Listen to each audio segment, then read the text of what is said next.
नमस्कार प्रणाम। हम कृष्णेश्वरी उपाध्याय आज फिर आ गई बानी एगो जनेऊ की शानदार सा गीत लेके जो हमके सबसे ज्यादा प्रिय लगेला।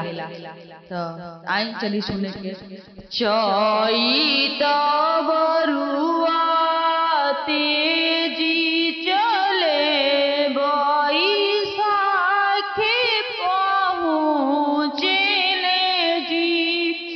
अरे चैत बरुआ तेजी चले बैसाखे पहुँचेले जी। जइब में जइब ताही घरे जहाँ बाबा जे होई हाना जी। बाबा के धोतिया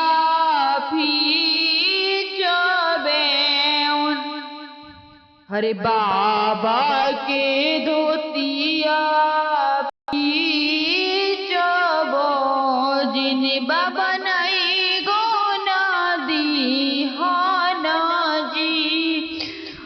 जइबो में जइबो ताही घरे जहाँ माता जी होई हाना जी।